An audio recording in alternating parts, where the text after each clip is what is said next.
उन्होंने ऐसे ही अपने इसी अज्ञान आधार को प्रमुख रखकर वन में चले गए, फॉरेस्ट के अंदर बैठ गए जाकर, हठ योग किया। इन्होंने क्या सोच रखा है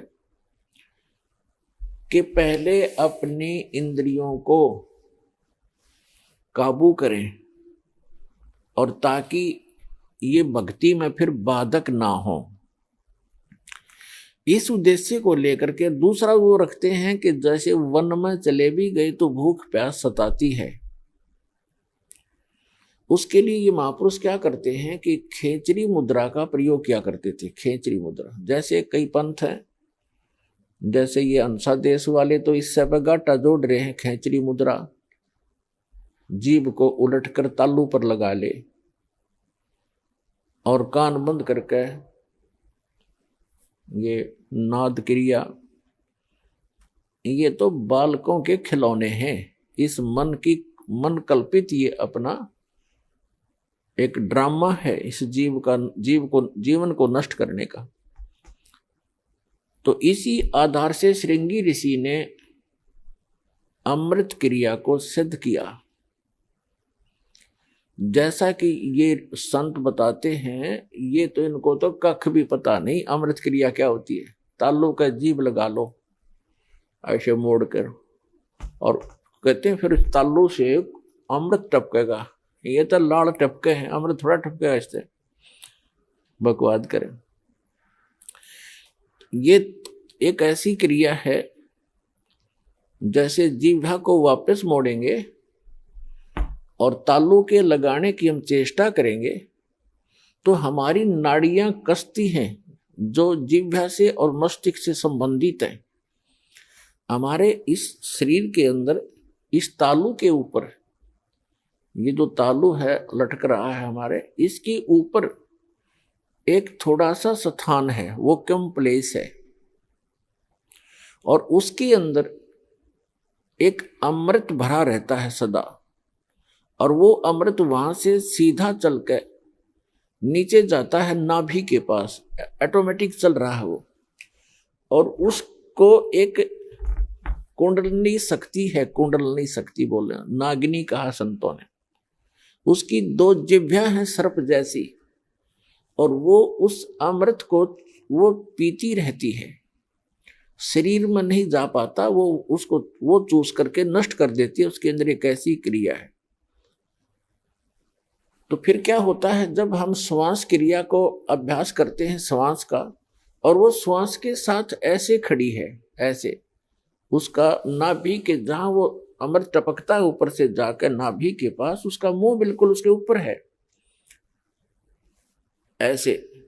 और जब हम श्वास क्रिया का अभ्यास करेंगे, उस श्वास क्रिया से उसका मुंह ऐसे नीचे को हो जाएगा, और फिर वो अमृत जो है पूरे शरीर में जाना शुरू हो जाएगा। श्वास क्रिया से तो उसका मुंह टेढ़ा होगा, ऐसे नहीं रहेगा ऊपर को, वो ऐसे मुड़ जाएगा नीचे को। जो ऐसे टपक रहा था अमृत, उसको वो खा रही थी, फिर वो ऐसे हो जाएगी, उस पे उसके मुंह पे नहीं जाएगा। ये तो श्वास क्रिया का लाभ मिलेगा। और फिर जो हम तालू पर जिह्वा लगाने की चेष्टा करते हैं, उससे क्या होगा कि हमारा जो ऊपर इस तालू के ऊपर एक स्थान है जहां पर ये अमृत भरा रहता है, लिक्विड सा है ये, इसके उसके नीचे वो एक जैसे इसको अर्ध छोटा सा बेर होता है, बेर का फल, बेरी का फल, उसको आधा काट दे, साफ कर दे, इतना सा है वो, ऐसे आधा कटा हुआ।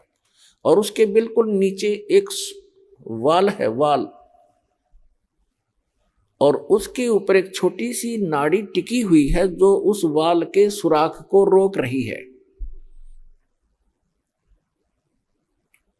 तो उस अभ्यास करने से एक तो उसकी वो नीचे को हो जाएगी, नागनी श्वास के जो श्वास क्रिया से तो नागनी का फन नीचे को हो जाएगा, और फिर वो नीचे जाना शुरू होगा। और जिस रास्ते से फिर वो जाएगा, उस नागनी के हाथ नहीं लगेगा, वो पूरा शरीर में व्याप्त हो जाएगा। एक स्वाभाविक ओवरफ्लो होकर के वो छोटा सा जो आधे बेर का जितना स्थान समझो खाली, ओवरफ्लो होकर जब जाता है तो वो नागनी के मुंह पर गिरता रहता है। तो अब वो चाहे उस सुराख से जाएगा और चाहे वैसे ऊपर के ओवरफ्लो होकर जाएगा, तो उस कुंडलनी जो नागनी है उसके नाभि के चारों तरफ, नाभि के पास हमारी सभी पूरे शरीर की नाड़ियां इकट्ठी हो जाती हैं। उनका एक ऐसा बंध है वहां पर, उसके ऊपर वो ऐसे लपेटी हुई है जैसे आपने देखा हो वृक्ष के ऊपर बेल होती है पीली सी, तो ऐसे वो लपेटा लगाए रहती है, उसको नाड़ियों में नहीं जाने देती और ऊपर से जो आता उसको स्वयं चूस लेती है। तो फिर वो नाड़ियों की जकड़ ढीली कर देती है, वो अपने आप मुरझा जाती है, क्योंकि उसको श्वास की क्रिया से वो बंद हो जाती है।